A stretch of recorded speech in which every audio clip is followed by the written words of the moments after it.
जुम्मन शेख और अलगू चौधरी दो पक्के दोस्त थे।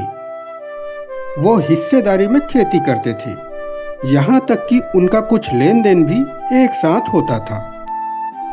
दोनों एक दूसरे पर पूरा विश्वास करते थे।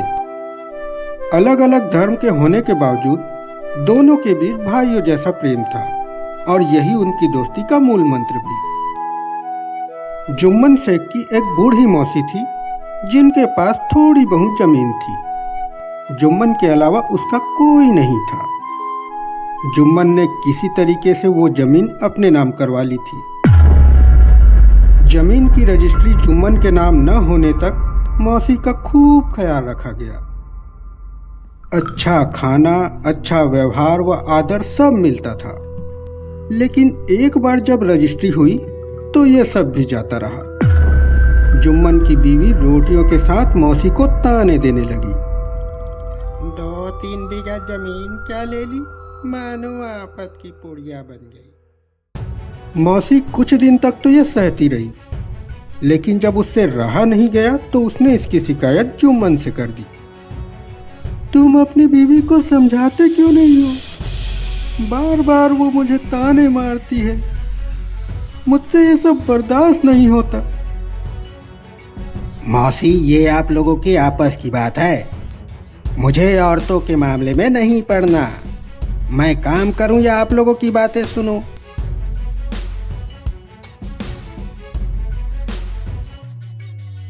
कुछ दिन तक तो यह सब यूं ही चलता रहा, लेकिन जब मौसी से सहा नहीं गया तो आखिर जुम्मन से कह दिया, बेटा मुझे लगता है अब हमारा बन नहीं पाएगा।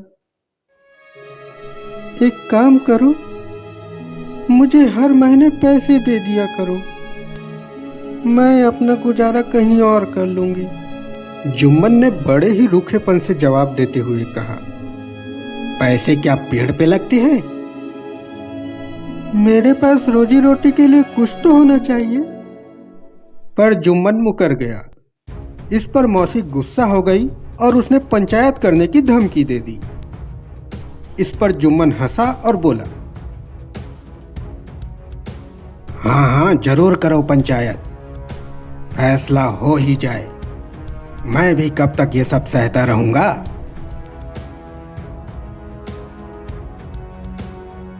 जुम्मन को पूरा भरोसा था कि पंचायत का फैसला उसके ही पक्ष में आएगा। आसपास के गांव में ऐसा कोई नहीं था जो जुम्मन के एहसानों तले दबा न हो। कोई उससे बिगड़ना भला क्यों चाहेगा? उसे अपनी जीत पर कोई संदेह नहीं था, क्योंकि आसमान से फरिश्ते तो पंचायत करने आएंगे नहीं। इस बीच बेचारी मौसी एक गांव से दूसरे गांव दौड़ती रही। एक एक कदम चलना मुश्किल हो रहा था, लेकिन अब बात आन पड़ी थी तो उसका निर्णय होना भी जरूरी था। गांव में शायद ही कोई ऐसा शख्स होगा जिसको मौसी ने अपना दुखड़ा न सुनाया हो। किसी ने बुढ़िया की बातों को ऊपर ऊपर से सुना तो किसी ने उसके प्रति अपनी संवेदनाएं दिखाई। ऐसे बहुत ही कम लोग थे जिन्होंने बुढ़िया की बातों को गौर से सुना। सब तरफ घूम घाम के अंत में बुढ़िया अलगू चौधरी के पास पहुंची। अलगू बेटा, तुम भी मेरी पंचायत में आना। मुझे बुलाकर क्या करोगी मौसी? गांव के और लोग तो आएंगे ही। अपनी मुसीबत का रोना सबके आगे रो आई। अब आना ना आना उनकी मर्जी है। आने को तो आ जाऊंगा मौसी, पर वहां मैं कुछ बोलूंगा नहीं। लेकिन क्यों? जुम्मन मेरा पुराना दोस्त है और मैं उसके साथ अपना रिश्ता बिगाड़ नहीं सकता। तो क्या बिगड़ने के डर से अपने दिल की भी नहीं कहोगे वहां?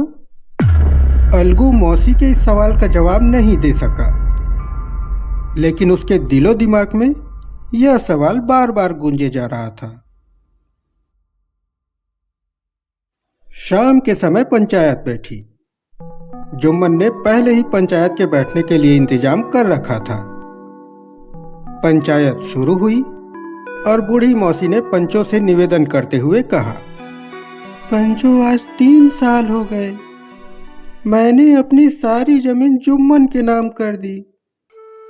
इसके बदले इसने मुझे रोटी कपड़ा देना मंजूर किया था। साल भर तो जैसे तैसे काट लिया, पर अब रोज रोज का सहा नहीं जाता। अब मुझे न रोटी मिल रही न कपड़ा। अब इस उम्र में कोर्ट कचहरी जा नहीं सकती। ऐसे में तुम लोगों के सिवा मैं किसे अपना दुखड़ा सुनाऊं? तुम्हारा जो भी फैसला होगा वह मैं मान लूंगी। रामधन मिश्र, जिनके कुछ परिचित को जुम्मन ने अपने गांव में बसाया था, उन्होंने जुम्मन से पूछा, जुम्मन मियाँ, तुम किसी पंच को बदलना चाहो तो अभी बदल लो। बाद में जो पंच कहेंगे वो फैसला तुम्हें मानना पड़ेगा।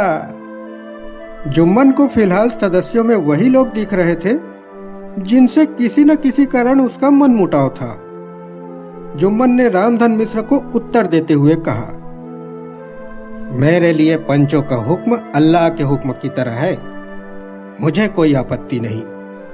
पंच किसी के दोस्त या दुश्मन नहीं होते। अगर तुम्हारा किसी पर विश्वास नहीं तो तुम रहने दो। अलगू को तो अच्छी तरह से जानते हो ना? तो मैं उसे ही सरपंच बनाती हूँ।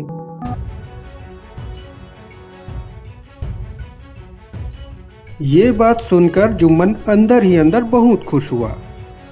अपनी भावनाओं को छुपाते हुए जुम्मन ने कहा, चलो, अलगू चौधरी भी ठीक है। मेरे लिए तो जैसे रामधन वैसे अलगू। अलगू ने जैसे ही यह बात सुनी, वो थोड़ा असमंजस में पड़ गया।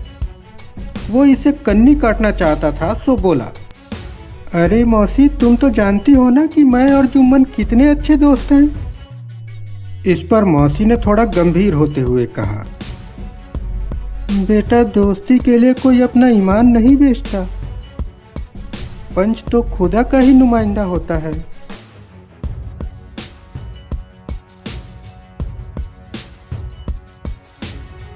देखो जुम्मन, मैं और तुम पुराने दोस्त हैं। हमने हमेशा एक दूसरे की मदद की है। लेकिन अब पंचों से जो भी निवेदन तुम्हें करना है वो करो।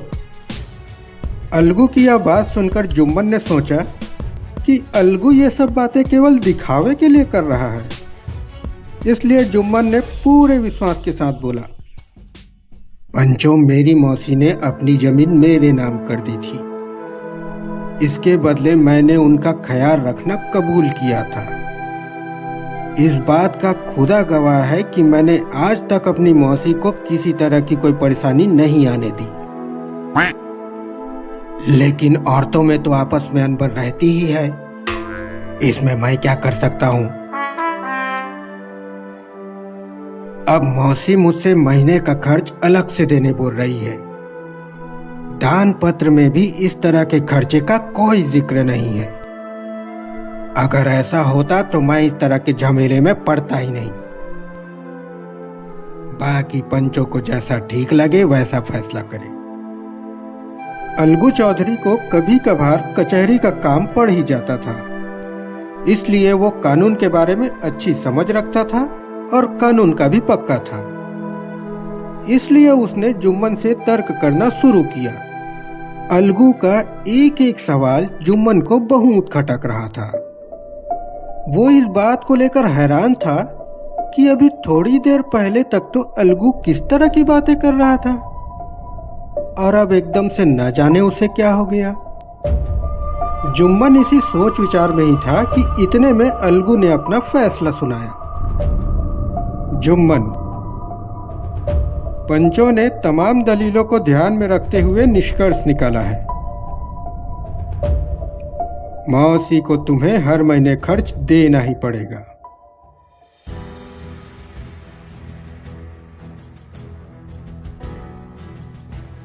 अगर तुम्हें यह फैसला मंजूर नहीं हो तो जायदाद को लेकर जो करारनामा है उसे रद्द समझा जाएगा। फैसला सुनकर जुम्मन के तोते उड़ गए। उसे यह समझ नहीं आ रहा था कि यह फैसला उसका दोस्त सुना रहा है या कोई उसका दुश्मन। उसे ऐसा लग रहा था जैसे उसे किसी ने बहुत बड़ा धोखा दिया हो। अब जुम्मन को बस हर वक्त यही बात खाए जा रही थी कि वो अपने साथ हुए धोखे का बदला कैसे ले। आखिर वो दिन आ ही गया और जुम्मन को अलगू से बदला लेने का मौका भी मिल गया। अलगू बटेसर से बैलों की एक जोड़ी खरीद के लाया था, जिसमें से एक बैल की मौत हो गई। इस पर जुम्मन सबसे कहता फिरता, ये तो उस धोखे की सजा है। इंसान चाहे कुछ भी करे, लेकिन खुदा सब देखता है। वहीं अलगू चौधरी को इस बात का शक था कि उसके बैल की मृत्यु ऐसे ही नहीं हुई है, बल्कि हो सकता है जुम्मन ने बैल को जहर दिया हो। चौधराइन ने भी इसे लेकर हामी भरी। इसी बात को लेकर एक दिन चौधराइन और जुम्मन की बीवी के बीच में काफी नोकझोंक हुई। अब अलगू को यह समझ नहीं आ रहा था कि वो अकेले बैल का करे भी तो क्या करे। गांव में ही एक समझू साहू नाम का व्यक्ति था। वो इक्का गाड़ी चलाता था। उसका काम गांव से गुड़ लादकर शहर की मंडी ले जाना और वहां से तेल व नमक आदि लाना था। समझू का मन अलगू के बैल पर आ गया था। उसने देखा कि बैल काफी अच्छा है, तो दिन में 2 से 3 चक्कर शहर के हो जाएंगे। उसने इस बारे में अलगू से बात की और एक तय दाम में बैल ले जाकर अपने खूंटे में बांध दिया। समझू को नया बैल क्या मिला वो फूले ना समाता। दिन में 4-4 चक्कर शहर के लगाने लगा। न उसे बैल के चारे की फिक्र थी, न ही उसके पानी की। रात को बस रूखा सूखा भूसा सामने डाल दिया करता। बेचारा बैल दम नहीं ले पाता था कि समझू उसे फिर हाँक देता। एक दिन शहर के 4 चक्कर लगाकर बैल ने दम तोड़ दिया। इस घटना को करीब 1 महीना बीत गया। अलगू जब अपने बैल के पैसे लेने साहू के पास गया तो मामला ही उल्टा पड़ गया। साहू तो साहू, उसकी बीवी भी उस पर झल्ला पड़ी। साहू बिगड़ते हुए बोला, यहाँ हमारा इतना बड़ा नुकसान हो गया और तुम्हें पैसों की पड़ी है। एक तो कमजोर बैल थमा दिया और अब उसके भी पैसे मांगने चले। अगर तसल्ली नहीं मिलती तो हमारा बैल बाहर बंधा है, उसे ले जाओ। महीना 2 महीना उससे काम करवा लो, इससे ज्यादा और क्या लोगे।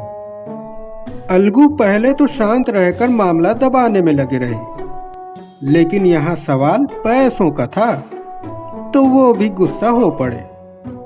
दोनों का शोर सुनकर गांव के लोग भी इकट्ठा हो गए। इतने में किसी ने कहा, अरे भाई साहब, यहाँ शोरगुल करने से क्या होगा?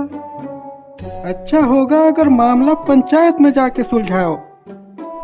फिर क्या था, अलगू चौधरी और समझू साहू दोनों इसे लेकर राजी हो गए। घटना के ठीक तीसरे दिन पंचायत बैठी। रामधन मिश्र ने कहा, अब देर किस बात की, अपने पंचों का चुनाव कर लो। बोलो अलगू, तुम किसे पंच चुनोगे? समझू साहू ही इसका निर्णय करे। मैं जुम्मन शेख को चुनता हूं। जुम्मन का नाम सुनते ही अलगू चौधरी पीला पड़ गया। इस पर रामधन ने पूछा, क्यों अलगू, तुम्हें इस बात से कोई आपत्ति तो नहीं ना? नहीं, मुझे कोई आपत्ति नहीं।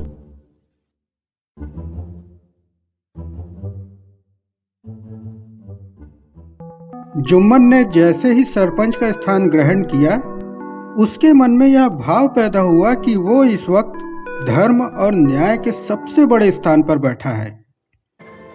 वो जो भी कहेगा वो अल्लाह की आवाज होगी, इसलिए उसे सत्य मार्ग पर ही चलना है। पंचायत शुरू हुई और दोनों पक्षों से सवाल जवाब का सिलसिला भी। इस बात को लेकर सभी की सहमति थी कि समझू को बैल का खरीद मूल्य तो देना ही होगा। लेकिन दो पंच इस बात को लेकर समझू को थोड़ी राहत देना चाहते थे, क्योंकि बैल के मर जाने से उसे भी हानि हुई है। लेकिन इसके ठीक उलट दो पंच समझू पर बैल के मूल्य के अलावा उस पर अतिरिक्त दंड राशि भी लगाना चाहते थे, ताकि कोई दूसरा पशुओं के साथ इस तरह का क्रूर व्यवहार करने से पहले 100 बार सोचे। अंत में जुम्मन खड़ा हुआ और फैसला सुनाते हुए बोला, अलगू चौधरी और समझू साहू, पंचों ने पूरे मामले पर अच्छी तरह से सोच विचार कर यह निर्णय लिया है कि समझू साहू अलगू चौधरी को बैल के पूरे पैसे देगा,